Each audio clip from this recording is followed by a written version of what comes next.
Is this meant to work? Oh, this is only for recording. Okay. What about this one? Does this one work? That one works, I think. No, Hello, hello. it doesn't work. சொன்ன மாதிரி தான் இருக்கு. சரி, விஷ்ணு எடுக்கலாம். என்ன setup?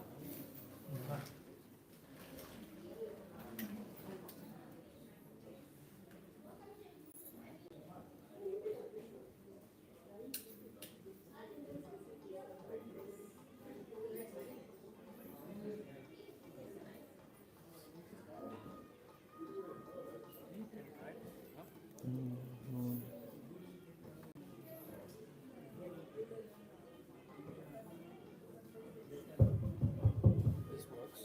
Yeah, okay. This should work. Yeah, this is working now. Okay. Hare Krishna. Okay. Oh, excellent. Okay. Thank you.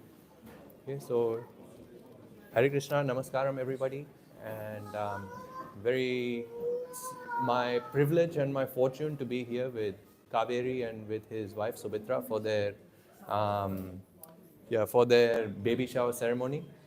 And it's an absolute privilege to be able to speak on the glories of Prahlad Maharaj. So I'm sure all of you have already heard about Prahlad. And all of you, obviously, if you're discussing about Prahlad Maharaj, we have to discuss about Lord Narasimha also. So in one sense, when Kaveri asked me to speak on Prahlad and Narasimha, I had some mixed feelings, because firstly, I was happy that I get to glorify Prahlad Maharaj and also Narasimha Dev. But at the same time, I was a bit angry also, because he only gave me 1 hour. And actually, it's not possible to discuss all of the glories of Narasimha Dev and Prahlad Maharaj in 1 hour. But I will try my best anyways. Let's see how we go.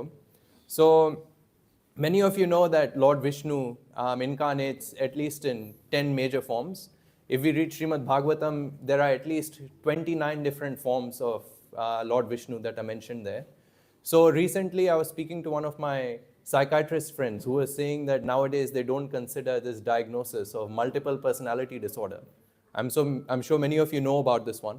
But with Vishnu, it's actually quite different.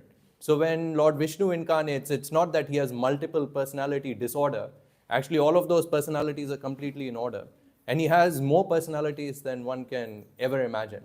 So he incarnates in the form of Narasimha, he incarnates in the form of Vamana, in the form of a fish, in the form of Rama, where he is extremely adherent to dharma.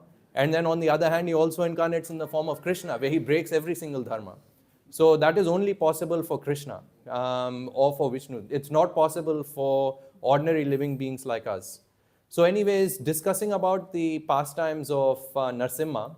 So if you read Srimad Bhagavatam, the story of Lord Narasimha comes in the 7th canto of Srimad Bhagavatam. And the way it starts is quite interesting. So the way it starts is in 6th canto, the discussion is about Indra and how Indra killed Vitrasura. So Vitrasura is also one demon, but he is also a great devotee of the Lord.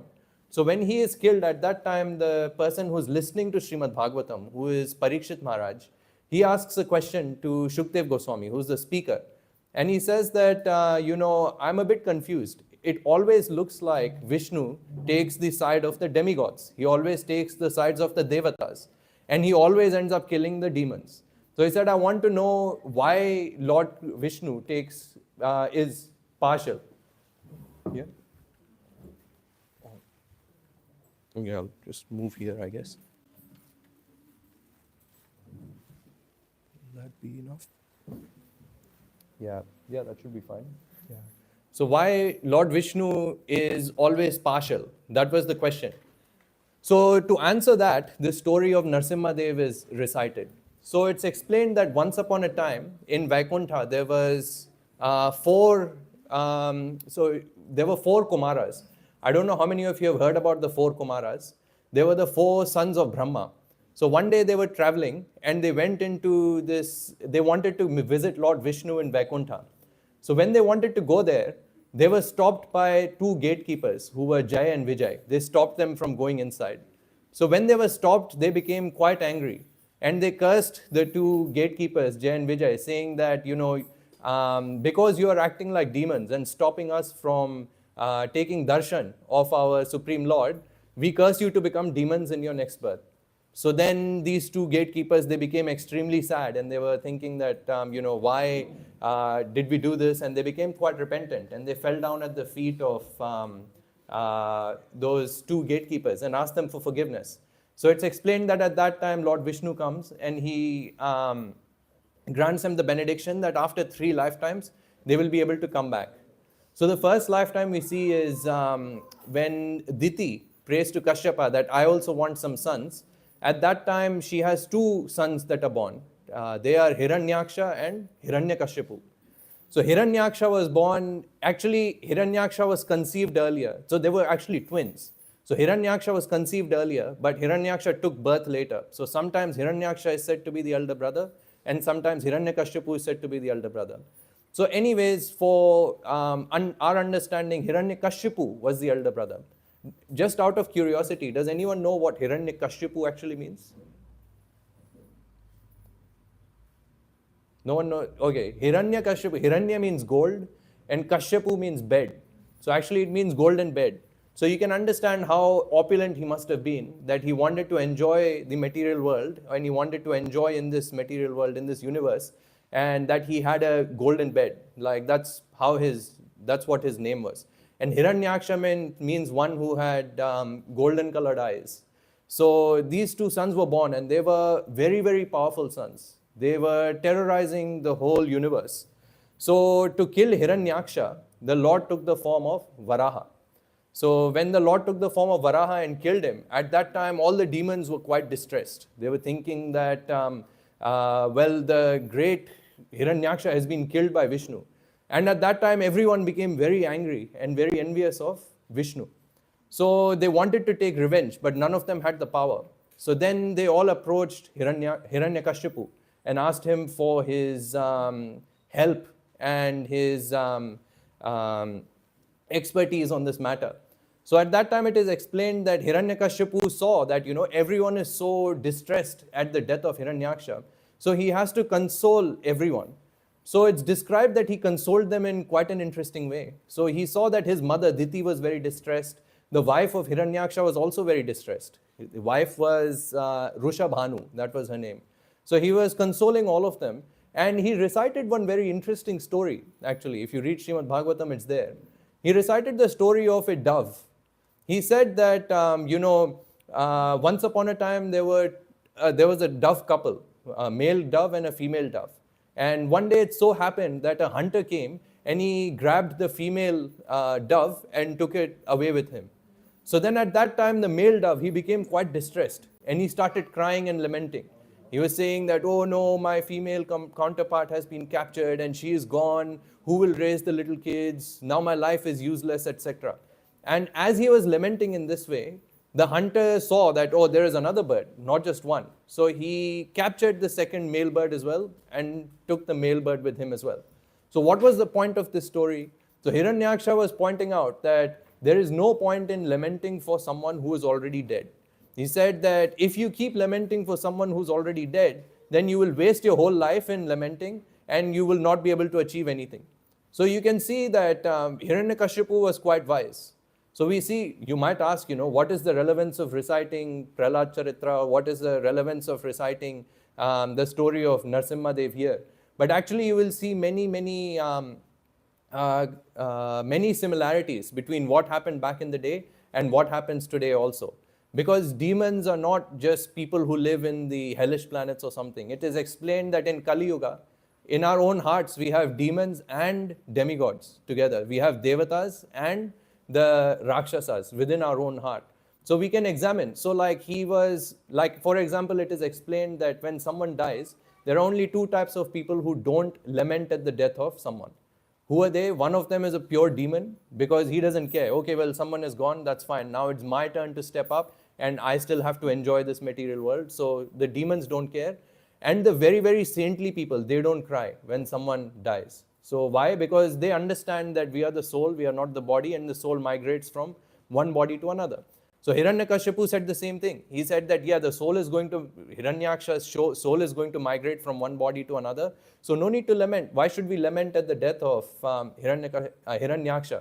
We still have our lives. We have to enjoy our lives. So he was thinking in this way. And when he was consoling his relatives in this way, they all got pacified. So Hiranyakashipu, however, even though he externally pacified everyone, in his heart he was not pacified because he wanted to take revenge against Vishnu. So what he does is he goes to the Mandara Parvat or the Mandara mountain, and over there he performs severe austerities. Now the austerities he performed, it's explained that he was not eating, not drinking, and he was just subsiding on air. He was just breathing air and surviving on that. And his austerities were so severe that it's explained that he had fire emanating from his head. Like that's how terrible his austerities were. So as he was performing these austerities, it is explained that all the devatas, they became extremely scared because they thought that if Hiranyakashipu continues to perform austerities like this, the whole universe will get burnt with the heat that's emanating from his head. So they approached Lord Brahma and asked him to pacify the situation by giving him whatever he wants. So then Lord Brahma comes along with all of the devatas, and they they give him benediction, and they say that, we've been pleased by your tapasya, so you can ask whatever you like from us. So he had a list of all the things that he wanted to ask. He said, well, make me immortal. So Brahma said, I myself am not immortal, so how can I make you immortal? So he says, okay, well, then I don't want to die in the day, in the night. I don't want to be killed by hands, by weapons. I don't want to be killed inside, outside. I don't want to be killed by humans, animals, any creature that has been created by you. So then Lord Brahma said, well, okay, fine, I'll give you that benediction, no worries. So he gave Hiranyakashipu that benediction, and he departed from that. At that time, all the demigods went up to Brahma and they're like, what did you just do? Like, you have just created a monster out of a person who was already so dangerous, and now this guy is going to be completely unstoppable. So now what do we do? So now this guy, Hiranyakashipu, was like, yes, I have all the boons that are necessary to terrorize this whole universe, so I don't need to be afraid of anyone. So he essentially started terrorizing everyone, just going mercilessly killing all the brahmanas or killing all of the devotees of the Lord that were performing tapasya like that. Like, he just went on terrorizing the universe. And he took control of the Swarga also. He took control of the heavenly planets, and he became the ruler of the hellish planets also. So he was ruling the entire universe. Now, while that was happening, it's explained that one time Hiranyakashipu attacked some of the other higher planets, and at that time all the army of the devatas had gone. Now at this time, his wife, does anyone know Hiranyakashipu's wife's name? Kayadu, that's right. Yeah, so Hiranyakashipu's wife Kayadu was pregnant with a child. And Indra thought that this is the perfect opportunity. He says that if Hiranyakashipu is so terrible, he says, how much more terrible will his son be? So he said that now is the best time. If I kill Kayadu, then the a child of Hiranyakashipu will also be dead. And in this way, I won't have to worry about someone else taking over my throne, because Indra is also worried about his throne. Like nowadays in India, we have reigns like people rule for 5 years, 10 years, and then after that, they may or may not rule, etc. like that. So he was also, Indra was also worried that if someone comes and he throws me out, then what will happen? So that same mentality that is there here is also there in the Swarga planets also. So same thing, he was also worried about his position. So he said that now it's the best time to kill Kayadu and kill the seed of Hiranyakashipu also. So then at that point, Narad Muni comes. So now everyone has this misconception of Narad Muni as being someone like a celestial, what do they call them? Like celestial joker. Yeah. Yeah, sorry? Troublemaker, yeah, exactly. And in TV serials, they show him to be like a comedy man, likes to make jokes, etc. But actually, Narad Muni is a very, very learned personality. He is the guru of Vyasadeva. So he is, I know you all know Vyasadeva, he's compiled all of the Vedas. And Narad Muni is his guru also. So he's actually quite intelligent, very intelligent personality.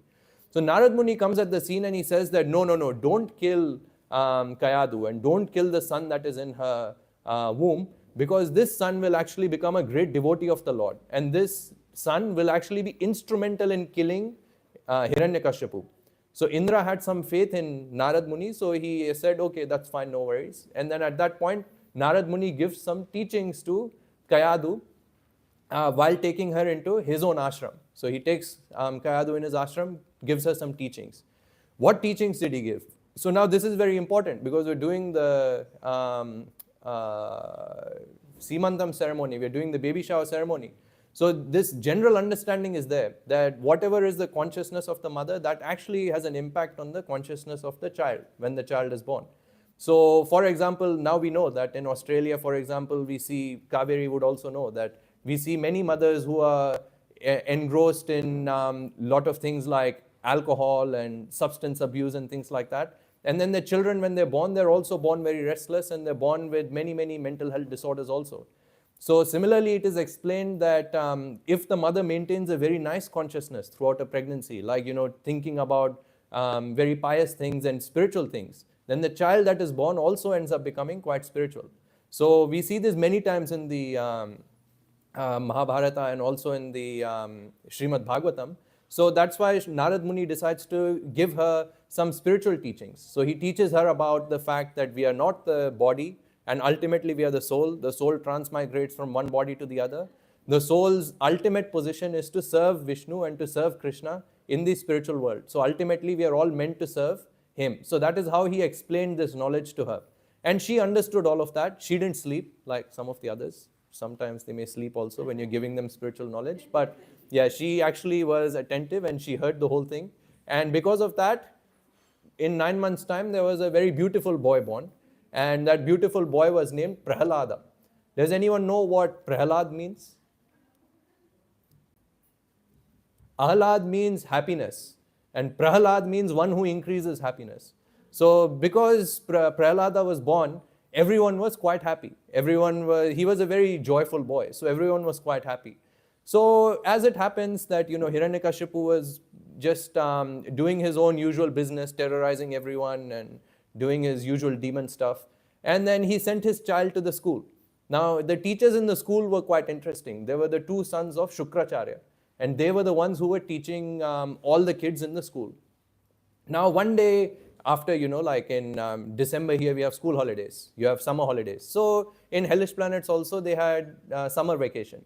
So in summer vacation, Prahlad comes back home to his father, and then his father lovingly, he puts him on his lap, he massages his head and then gives him a kiss, and then he asks him, my beautiful boy, what have you learnt in school? What have your teachers taught you? Now the answer that he received was not something he was expecting. What did Prahlad say? Now Prahlad was a 5-year-old boy. He was quite innocent. So he pretty much repeated the teachings he had heard as it is. So what did he say? He said that, Father, the thing that I've learned, or the thing that I learned from my teachers that I loved very much, is that people who are so much engrossed in material activities, or people who are so much engrossed in, just satisfying their own senses and so much addicted to enjoying the pleasures that come from the senses, these people will never be able to understand the ultimate purpose of life. These people are almost like looking for happiness by climbing down into a dry well. So what happens if you keep climbing down in a dry well? Firstly, like if it's dry and you can't see it, it means it's quite deep. So you have to climb quite deep. And then when you climb all the way down, you see there's nothing. So then you have to come back up. So then you're pretty much thirsty and you're disappointed. So that's what Prahlad Maharaj was saying. He was saying that people who are just interested in materialistic way of life, those kinds of people will never find satisfaction. They will never find happiness throughout their life. He said that for these kinds of people, the best remedy is that they leave their home and they go to the forest and they do meditation. Now, Hiranyakashipu was a bit annoyed by that because that's not the answer he was expecting from his child. So he calls the teachers and he asks him, hey, what have you been teaching this guy? You've been teaching him the wrong things. So then he said, the teachers say, no, we have not been teaching him anything wrong. We're like, we don't know where he learned this from. It must be some friend he has at school. Because like sometimes you go to school, your teachers teach you the right thing, but then like you may learn some things bad from your friends. So the teachers also, they blamed the friends. They said that, yeah, it must be because of the friends. So he said, well, keep a close eye on him because I don't want my son to be spoilt by these devotees of Vishnu. These guys are very treacherous and they love to cause havoc everywhere. So make sure that these devotees of Vishnu don't come anywhere near. So the teachers, they take him back and then they ask him, hey, who taught you all of this? Prahlad Maharaj doesn't say anything. He doesn't reveal that he learnt all of this from his guru. He doesn't reveal any of that. And then in turn, he starts lecturing his own teachers. He starts telling them that, actually whatever you're teaching, there is no value in everything you're teaching. Because all you're teaching is dharma, artha, kama and moksha. I'm sure all of you would have heard about dharma, artha, kama, moksha. But he says that dharma, artha, kama and moksha are only be able to perform, you can only perform them in a human body. What about those who are not born in human bodies? Can they do anything like this? Dharma, artha, kama, moksha. They can't do anything like that. So it says the ultimate true purpose is bhakti. Now he makes this quite clear because he says that people in animal bodies have performed bhakti also. Like for example, can anyone give an example of some animal which has performed bhakti? Anyone in an animal body who has performed bhakti? Jada Bharat Maharaj, yes. While he was in the form of a deer, he performed bhakti, yes. Anyone else? No? Gajendra, yeah, that's right, excellent. So Gajendra was in the form of an elephant and he performed bhakti also. So bhakti, and then most common example is from Ramayana. From Ramayana we see there are so many monkeys, they perform bhakti also. So he says that bhakti is actually all inclusive, whereas dharma, artha, kama, moksha, they are not very as important as bhakti. It's not that they're not important at all, but they're not as important as bhakti. So you should be teaching bhakti. So the teachers were getting very annoyed and they were quite scared because they were trying to brainwash him, but they were not able to brainwash him. So they were a bit worried. And then they go up to Hiranyakashipu and they say that, someone has been polluting his mind and we're trying to teach him the right things. We will continue to try, but you need to try also. So then Hiranyakashipu calls his son again. And he says, okay, come, child, sit on my lap. And then he says, now tell me, what have you learned from your teachers in school? Now, very interestingly, what does he say now? He says, Shravanam, Kirtanam, Vishnu Smaranam, Archanam, Vandanam, Dasyam, Sakhyam, Atma Nivedanam. He says. What does he say? He's saying that Iti Pumsar Pita Vishnur, Bhakti's chain Navalakshana. So he says that the ultimate purpose of life for a human being is to perform these 9 processes of bhakti, which are Shravanam. Shravanam means hearing discourses about Krishna. Kirtanam means glorifying Krishna. Vishnu Smaranam means remembering about Vishnu. Shravanam, Kirtanam, Vishnu Smaranam. Archanam, performing Archana, like Kaveri was performing Archana. Vandanam, reciting prayers to Vishnu. Sakhyam, becoming a friend of Vishnu. Dasyam, becoming a servant of Vishnu. And then Atma Nivedanam, ultimately surrendering oneself completely onto Vishnu. Oh, now when Hiranyakashipu heard that, he became extremely angry.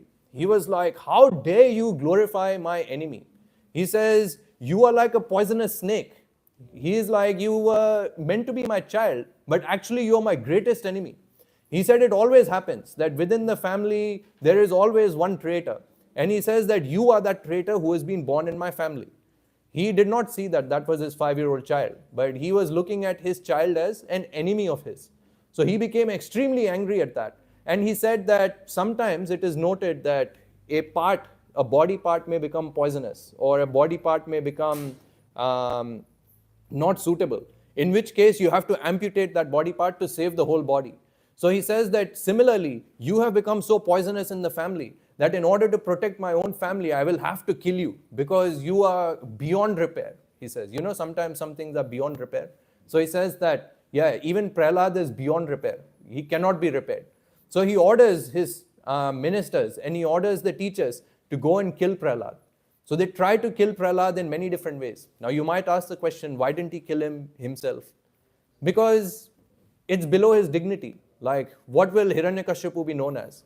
Like the great king who terrorized the whole universe, killing his own 5-year-old boy with his own hands. So that's why he didn't try to kill Prahlad himself. He asked his ministers and all of the others to go and kill Prahlad. Now, the way they tried to kill him was quite intimidating also. Firstly, they put him among snakes. Nothing happened. He was protected. Then they gave him poison. Even that was completely nullified. Then they tried to throw him from a cliff. Even that, he was protected. Then they tried to get Prahlad Maharaj crushed by elephants also. Even then he was protected. So then the teachers were extremely worried and the ministers were extremely worried that we're not able to kill a 5-year-old child. So then because of that, they were so anxious and they go to Hiranyakashipu and they tell him that, we're not able to kill him. So then Hiranyakashipu gets increasingly angry. And he says that, well, now it is time that we call Shukracharya. Shukracharya is the guru of all of the asuras. So he says that Shukracharya needs to come and convince this child that worshipping Hiranyakashipu or worshipping me is the greatest form of worship, not worshipping Vishnu. So, but then the sons of Shukracharya say that, well, Shukracharya is on a mission elsewhere, so he won't be able to come. So then he says that, well, then I want you to bind this Prahlad with ropes of Varuna. So Varuna is the lord of the seas. So he says that you need to bind this boy with ropes of seas and keep him in this kingdom until Shukracharya comes and brainwashes this boy completely. Yeah, he's like, I don't know how he's able to survive. Maybe he has some mystic powers. Maybe he has some mystic friend who's protecting him. But I cannot bear to see him like this. So something needs to be done with him. So then they say, they agree and they use Varuna and they tie up Prahlad and they keep him within the kingdom. So it's not that Prahlad could not roam around in the kingdom. He was still going to school and stuff. So when he went to school, Prahlad would notice that after the teachers would teach, they would go away.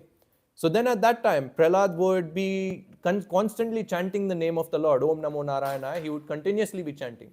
So then the kids became a bit interested. They were like, what is this Prahlad doing? So then all of the school kids, they came to Prahlad and they asked him, what are you doing? And Prahlad Maharaj told them. He said, well, do you want to know what I'm doing? They said, yes. They were saying, you're chanting the name of Vishnu. Vishnu is the enemy of our king. So he said, okay, I will explain all of it to you. So you come and sit with me. So Prahlad Maharaj sits down and around him, all of the kids of the demons, they also sit down. And then they have a discussion. So then Prahlad Maharaj tells them that, actually spiritual life is something that we should focus on. He says that if you analyze our lives, he says we are living for 100 years. Like, let's say we live on up to 100 years. Nowadays, we don't even live for 100 years. But if in the odd instance we do live for 100 years, 1/3 of our life, 33 years, are gone while sleeping. We spend sleeping. He says 1/3 of our life goes for working. He says either you go to school or you go to work, etc. So he says we only have 1/3 of our lives remaining. We only have 33 years left.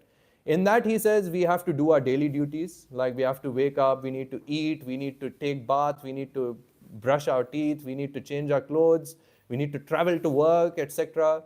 We need to go to the gym, we need to, I don't know, what else do we do? Like we need to go to the beach for a walk. We need to do all of these things. So he says that actually all of our life is gone. He says, then when will you spend time for understanding spiritual subjects? He said, many people say that spirituality is something that should only be done when we are old.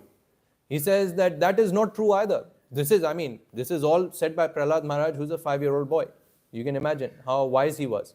So he says that many people want to practice spirituality only when they're old. They tell their kids, no need to study spirituality now. When you become old, then you can practice. But he says that is a problem because when we become old, we also have many bodily problems also. Like we may have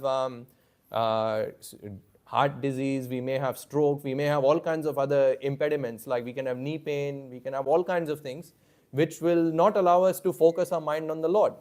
So he says then when we are too young, people say that no, this is the time to study. So if you're studying at that time and then when you're in your youth, then people are more interested in working. So he says that because we are constantly distracted, there is actually no time to perform spirituality, or there's no time to discuss spiritual topics or read spiritual books.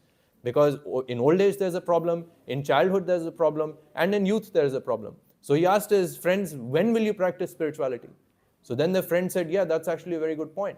So then he said that actually spirituality, discussions of spirituality, teaching about spirituality should begin at a very young age. Like Prahlad Maharaj, it began all the way when he was in his womb.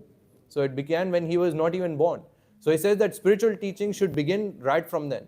So it's not that we have to give up everything. Like for example, Kaveri hasn't given up everything. Myself, I haven't given up everything. We are still working and we are still performing our material duties. But side by side, we also cultivate spiritual knowledge and we also try to perform bhakti. So that is possible. So that is what Prahlad Maharaj was indicating. He was not saying that you have to give up everything and go into the forest. That is not entirely possible. He only suggested that to his father because his father was very, very much engrossed into enjoying himself. That's why. But otherwise, he didn't suggest that. So then he was saying that you have to consider that if we don't have any time for performing spiritual activity, it means that at every minute we should be able to practice spirituality. Meaning that in childhood, there is a different form of practicing spirituality. When we are young, that's a different time. When we are middle-aged, there's a different way to practice spirituality then. And when we are old, there's a different way to practice spirituality. So throughout our lives, we should be cultivating spiritual knowledge. That's what Prahlad Maharaj said.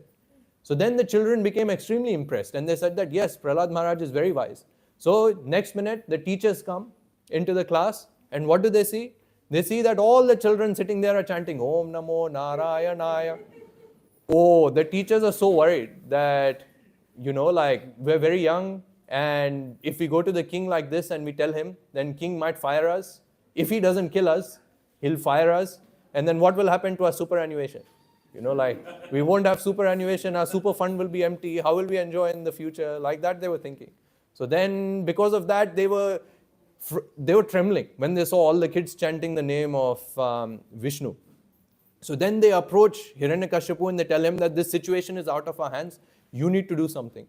So then Hiranyakashipu very, very angrily, he summons his 5-year-old child, Prahlad Maharaj, and he asks him, like, why are you worshipping my enemy? I honestly don't understand that. Why are you worshipping my enemy Vishnu? So then at that point, Prahlad Maharaj says that actually there is no such thing as enemy. He says that this concept of enemy is actually just there in your brain.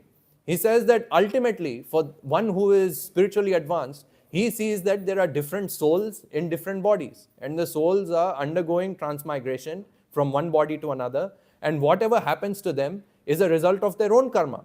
It's not that someone else can do something else to you that is not written in your karma already. So he says that actually there is no thing called enemy.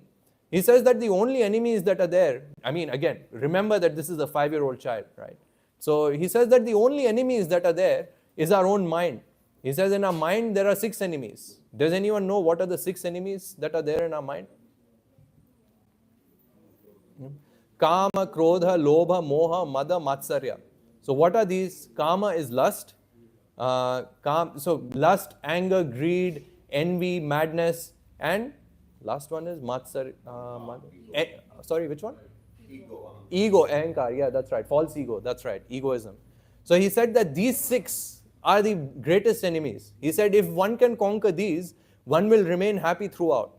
He says that actually if you look at happiness and distress, Prahlad Maharaj makes a very interesting analysis. He says that people think that if we endeavor very hard, then we will ultimately be able to achieve happiness. But he says that happiness actually comes out of our own karma. He says, show me one man in this entire universe who actually endeavors to attain sorrow. Does anyone ever endeavor to attain sorrow? No. No one ever endeavors to attain sorrow. Yet, they receive sorrow. So he says, the fact is that by our endeavor, we cannot achieve anything. So it means that, yes, we do have to do some kind of endeavor to ensure whatever karma we get in the future is representative of our own desires. But ultimately, whatever is happening to us at the present state is not because of what is not something that's in our control at the moment. So he was saying that what will happen to us currently is actually a result of our own past karmas. So just in the same way that by achieving, like by getting sorrow, it doesn't prove that someone actually desired sorrows. So similarly, happiness also, he says sorrow comes from our own karma and happiness also comes from our own karma. So he says that actually one should not make excessive endeavors to achieve happiness. Now I'll give you one example. Like this teaching of Prahlad Maharaj is very, very applicable to us.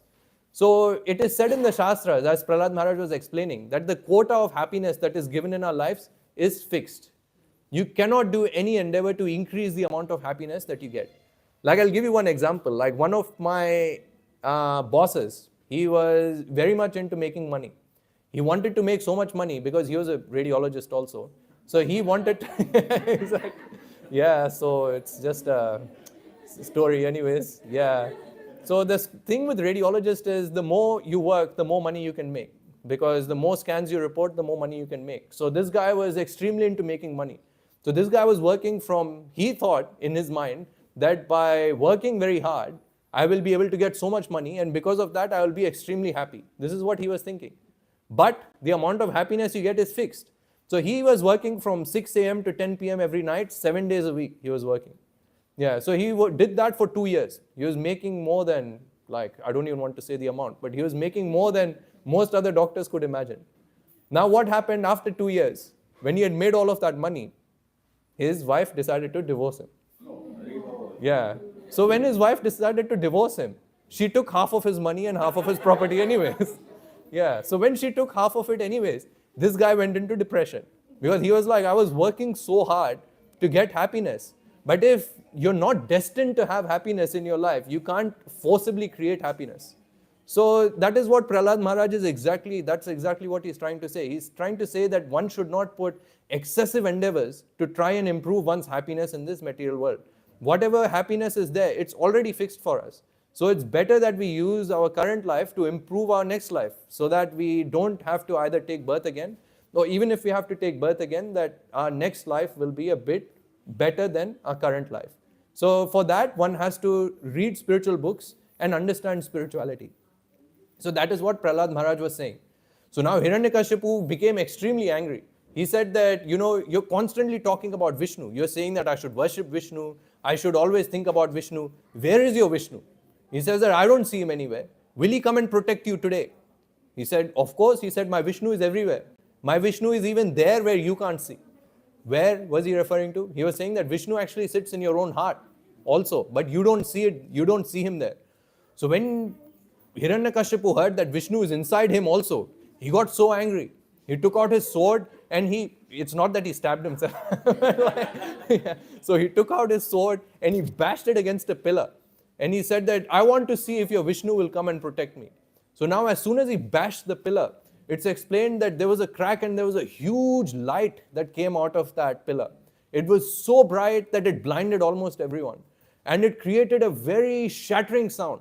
Like it's explained that the sound reached all the way to the abode of Brahma. So everyone heard that sound and everyone knew that something horrible is going to happen. When the Devatas heard that sound, they became scared. They said that, today we are all going to die. So they all went into hiding at that point. So then from that crack appeared Lord Vishnu in the form of Narasimha. So he was not a man. He appeared as a half lion and half man. He appeared in the form, he didn't appear with any weapons. He just came with his nails. When Hiranyakashipu saw that terrible form of the Lord, he became convinced that actually this is my death. He understood that this is not something I had imagined when I had asked for the boons from Lord Brahma. At that time, I didn't imagine this form of the Lord. But nonetheless, he had to protect his life. So he went on and he tried to fight with Lord Vishnu. Now this was a terrible scene because Lord Vishnu in the form of Narasimha was roaring quite loudly. And Hiranyakashipu was also very powerful and he was also fighting very strongly. But he was no match for Lord Vishnu. So when Vishnu saw that, the sun is about to set and it's about dusk, he took Hiranyakashipu outside. He took him to the place where, I don't know what you call it, like the place where it's not inside or outside, just like the entrance to the door. Sorry? Threshold? Yeah, you can say the threshold of the door. Yeah, that's right. So he took him to the threshold of the door. Hiranyakashipu had asked a boon, I should not die either on the ground or on the sky. So then Narasimha Dev, he took Hiranyakashipu and put him on his lap. And then he said, I should not die by any weapons. So he didn't kill him with any weapon and he didn't kill him with his hands. He killed him with his nails. So then Hiranyakashipu put his nails inside of Hiranyakashipu's chest. Narasimha Dev put his nails inside there and just tore open his chest. While he was doing that, he was roaring and he was extremely angry. And it was a very terrible scene to watch for everyone except for Prahlad. Everyone was extremely terrified. But Prahlad was not terrified for one reason. Because Prahlad could see, Prahlad actually saw a very interesting thing that was happening at that time. He could actually see the soul of Hiranyakashipu going and merging into Narasimha Dev himself. Now this is quite interesting because Hiranyakashipu was such a big demon. So how come his soul went and merged into Lord Vishnu? Well, the answer to this was already explained because when Jai and Vijay were cursed, they were the ultimate eternal servants of Lord Vishnu. So because they were cursed, they came down. So after the mission was accomplished, they had to go back and they merged it back into the body of Lord Vishnu. So now it's explained that after Lord Vishnu had killed Hiranyakashipu, he threw Hiranyakashipu's body on the ground, and then he saw all the other demons who were standing there. And one after the other, he went as if like a chain reaction. He just went and started slaughtering all of the demons one after the other. All of this happened for about like 30, 35 minutes, something like that. Then after that, Lord Narasimha was still very angry while he was sitting on his throne. He was looking for the next person to kill. So then all of the devatas, they became quite scared. None of them could approach Narasimha Dev to pacify him. So then all of the devatas looked at Mother Lakshmi. They said, oh, Mother Lakshmi, please go and satisfy Lord Narasimha. But even Lakshmi had never seen that form of Narasimha. So she said that, no, even I can't go. So she stepped back. So then all of the devatas, they approached Prahlad Maharaj. They said that, Prahlad, you go and please pacify Lord Vishnu. So then Prahlad Maharaj goes and he speaks to Lord Vishnu. So Prahlad, when Narasimha Dev, he sees Prahlad Maharaj, immediately his emotion changes to one from rage to one of affection. So it's explained that it's exactly just like a lion. Like a lion, there was a picture that people were sharing on Facebook some time ago. They explained that when a lion holds, they had a picture of a lion holding a baby deer in like a baby deer's neck in her mouth. And then they had a picture of a lion which was holding her own cub in her mouth. So the grasp of the mother lion on the baby deer is fatal. Like that's going to kill the baby deer. But when the mother lion grabs onto the neck of the cub, that's actually meant for his protection. So a lion also has two sides, a very ferocious side and a very affectionate side.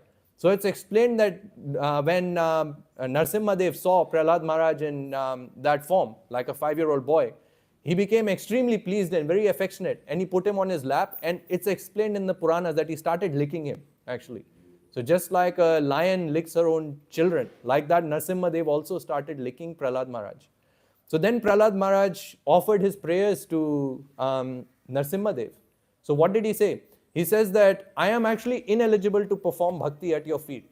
He says that I have been born in a family of Rakshasas or Devatas. My father was the biggest demon. But he says your devotees are so pure, like Narad Muni, they're so pure that they can transform the heart of someone like an Asura into a devotee also. So he was saying that you are the ultimate, and where does Narad Muni get his power from? Narad Muni gets his power from you. So in that very humble state of mind, Prahlad Maharaj offered his prayers to Narasimha Dev. Now Narasimha Dev was extremely pleased with the prayers that were offered to him, and he said that Prahlad, ask me for a benediction, ask me for a boon. I can give you mukti, I'll give you mukti straight away. So then Prahlad Maharaj, he says, now see, this is the thinking of an advanced personality. Even though he was 5 years old, he was very advanced. What does Prahlad Maharaj say? Prahlad Maharaj says that actually it would be improper for me to ask for mukti when there are so many living entities that are suffering already because of their own karmas.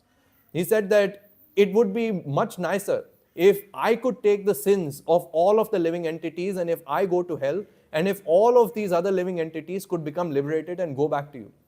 So when Prahlad Maharaj said that, Narasimha Dev became extremely happy. He said that yes, this is the sign of a true Vaishnava. This is the sign of a true devotee of the Lord.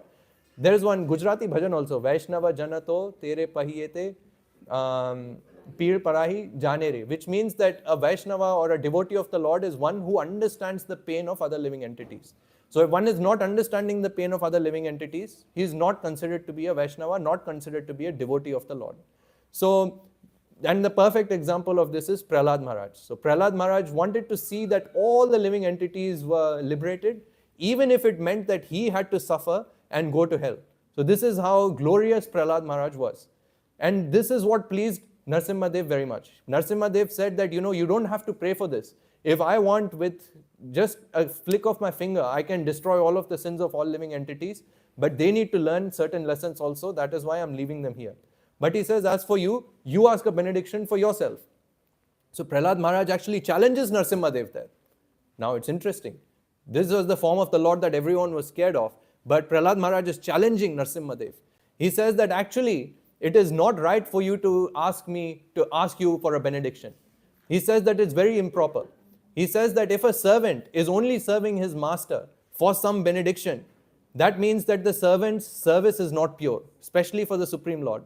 He says, similarly, if a master only wants to give benedictions to a servant to maintain his prestigious position, he said even that is not a good position as a master. So he says that all I want from you is that I continue to eternally engage in your service, life after life, and I don't want any other benediction apart from this. So such a glorious thing Prahlad Maharaj asked. He says, I just want to do your bhakti, life after life. I don't want anything else from you. So then Narasimha Dev said, well, it is my order that you stay in this material world and you rule for one manvantra. I don't know how many of you know it. Anyone knows what manvantar is? How long is one manvantar? One manvantar. So we are currently in Kali Yuga. Before Kali Yuga, we had Dwapar Yuga. Before that, we had Treta Yuga. Before that, we had Sat Yuga. This combination of 4 is known as one Chatur Yuga. So when you put 71 Chatur Yugas together, that is known as one Manvantara. So Prahlad Maharaj was ordered by Narasimha Dev to rule for one Manvantara, which means for 71 Chatur Yugas. And he said, you have to be the king and you have to enjoy all opulence. That is my order for you. But he said, yes, I will give you the association of my bhaktas, I will give you sadhu sangha, and after you finish ruling this material world, you will ultimately come back to me in Vaikuntha. So the Lord promised Prahlad Maharaj this benediction also. So then Prahlad Maharaj said that, okay, that's fine, I can accept that benediction if that is your order. He says that there is one benediction if I could ask from you. So then Narasimha Dev says, yeah, sure, what benediction would you like to ask? He says that my father was extremely sinful and he had tormented so many people. He had killed so many people and he had terrorized this whole universe. I don't see any hope of salvation for him. So he says, can you please give him mukti? Can you please give him salvation? So you can see, this is the same Hiranyakashipu that was torturing his 5-year-old child. And the 5-year-old child had no animosity against his father, even though he was a complete demon and complete rascal, you could say. He was, in fact, he was more compassionate towards his own father. So then when he asked this, Narasimha Dev became extremely pleased. And you know what Narasimha Dev said? Narasimha Dev said that, oh Prahlad, don't worry about that. He said, along with you and along with your father, 21 generations have already been liberated by me. So then he says that actually anyone who becomes a devotee of me, anyone who decides to perform bhakti of Vishnu, or anyone who decides to perform bhakti, he says that I will liberate 21 generations of them just like that. And that Narasimha Dev, he says, this is my promise. That is my promise. So that is why actually it is said that it is in everyone's interest that they try to either become spiritually conscious or they allow their kids or their parents or anyone in their family, you should encourage them to become spiritually conscious. Like I remember when I was in university and I was reading Bhagavad Gita, at that time one person, one of our neighbors, they came to us and they said that, why are you asking your child to become a sannyasi from this age? My parents said, well, he's not becoming a sannyasi, he's just reading Bhagavad Gita, actually. So Indians generally, they have this problem where they don't want to see their children becoming spiritually conscious. But actually, if you allow your kids to become spiritually conscious, it's actually in everyone's welfare. It's everyone's benefit lies in that. So with that, Narasimha Dev became extremely pleased, and Narasimha Dev, it is explained that he disappeared. And then Prahlad Maharaj continued to rule in this material world for 71 Chaturyugas. Then Prahlad Maharaj is explained that he had a son called Virochana, and Virochan's son was, who was Virochan's son? Anyone know? Bali Chakravarti, yeah, Bali Maharaj. And he also ended up becoming a great devotee of the Lord. So you can see that Prahlad Maharaj, even though he was born in a family of demons, still he became an extremely great devotee. That is why the main lesson for us, for especially this ceremony, is that whatever we do, whatever consciousness we cultivate, especially while we're pregnant, it will have an impact on the child also. And the best thing that we can ask for our children is that they become spiritually minded, they become spiritually intelligent, so that they can not only deliver themselves, but they can deliver everyone in that. I mean, I know, like in India, we generally say, oh, I want my son to become a doctor, want them to become an engineer. We put so much pressure on them. But devotees put even more pressure on them. Because the bhaktas, they want the child to deliver 21 generations before them. But it's a good thing because actually it's a very blissful process. It is said, Raja Vidya Raja Guhyam Pavitram Idam Uttamam Pratyaksha Vagamam Dharmyam Susukham Kartum Avyayam, which means that when you perform bhakti, it is performed in a very pleasing way. It is Susukham. So Sukham means happy. Susukham means it's extremely blissful to perform. So you enjoy bliss in this life and you enjoy bliss in the next life. So having said that, I will finish there. I think we are almost at 11 o'clock as well. So if anyone wants to say anything or ask any question or anything, we can do so now. Or yeah. Okay, I think everyone must have understood. So, oh yeah, sure. Yeah, we can. I don't know. Does everyone know Narasimha prayer? As you sing, we can follow. Okay. So we'll sing Narasimha prayers, and I will quickly just explain to you how this is such a sweet prayer. So if you can follow after me, that will be good. Namaste Narasimhaya Prahlada Lada Daine Hiranyakashipo Vakshahar Shilatanka Nakhalaye Ito Narasimha Paratho Narasimha Yato Yato Yami Tato Narasimha Bahir Narasimha Hridaye Narasimha Narasingha Madim Sharanam Prapadye Tava Kara Kamala Vare Nakham Adbhuta Shringam Dalita Hiranyakashipo Tanu Bhringam Keshavadhrita Narahari Rupa Jai Jagadish Hare Jai Jagadish Hare Jayo Jagadish Hare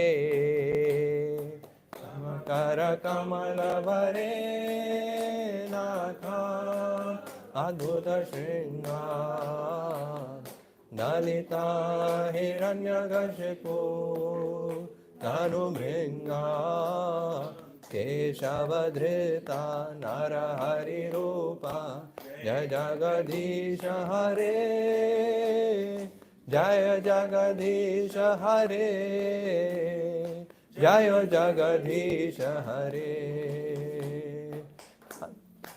Jai Javadhrita Narahari Rupa Jai Jagadish Hare Jai Jagadish Hare Jaya Jagadish Hare Narasimha Dev Jayo Narasimha Dev Narasimha Dev Jayo Narasimha Dev Jayo Narasimha Dev Jayo Narasimha Dev Jayo Narasimha Dev Jayo Narasimha Jayo Prahlad Maharaj Jayo Prahlad Maharaj Jayo Prahlad Maharaj Jayo Prahlad Maharaj Jayo Prahlad Maharaj Jayo Prahlad Maharaj Jayo Prahlad Maharaj Jayo Prahlad Maharaj Hare Krishna.